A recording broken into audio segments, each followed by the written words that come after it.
What in the fresh holy hell is this? Another set of game sequels for us to look at in one go? This means we have an unprecedented situation in front of us here. Back to back double headers.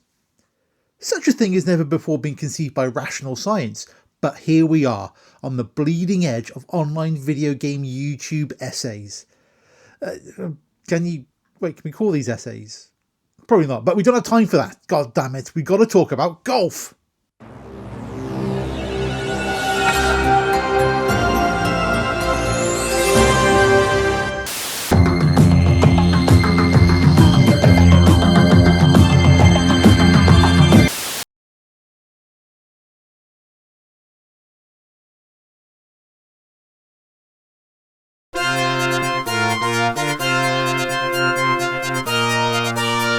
We've talked about a few golf games so far, but here we've got the main guy, the big cheese, the head of the table, number one, the Duke of the Fairways, PGA Tour Golf.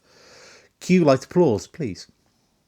And we're confronted initially by this title screen / mode select screen, which is crying out for a mouse so much it isn't even funny.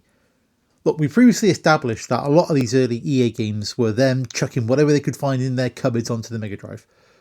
And this is a fairly recent chucking out of the cupboard, with the original DOS release going back to 1990 and this released in 1991. But clearly it's been hoofed over considering it's just begging for this bit to have a mouse pointer. Was the DOS version like this as well? Of course it was! Why did I even ask that question? Anywho, once we're past that, choke down our anger yet again about referring to the computer player as Genesis. We're into what was, at the time, the best golf game. And it really is. There's just something to it that just feels right. The old 1-2 whack-it meter is faultless. The graphics sell the flight of the ball. And with the putting, it really feels like the ball moves how the map tells you it's going to, which sounds daft. Honestly, it feels like a minor miracle out of some of the previous golf games we sampled. Now, the last one we did look at was way back in episode 102, and it was for a Jack Nicklaus game, which was pretty pants, but this really isn't. Jazz sings the praises of the game, giving it 90%, which is what it's worth all day long. It's also interesting to go back to the game before it became the fully licensed up beast it would become. Like with the title screen and the sand strategically over the guy's face so it's not anyone specific, and it's only in the bits between the holes where you get some random proper golfer popping up with some advice, like Tommy Armour III here. So yeah, this is great and it still plays well.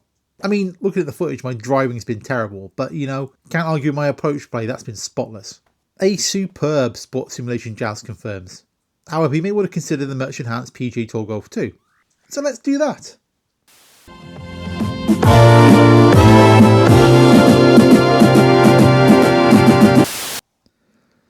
And we pretty much have the same "you should really be using a mouse here" title screen. But getting past that and the fact that it still says Genesis, we're back on the course, whacking that ball around, and it's pretty much the same.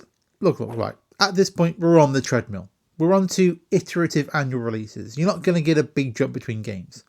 But as long as they don't break it, then we can live with that. And that's good, because they didn't, and it's cracking. There's no point going too deep into this, because like I say, it's pretty much the same as the previous game. And Rich agrees. And he gives this 95%, crowning it as the finest golf on the Mega Drive. Yes, the finest golf on the Mega Drive. The finest golf. So in summary, we can agree both of these, but it's also a blessed relief to be doing a sports game and not having to mention Madden at least once. Oh, damn it, I nearly got away with it.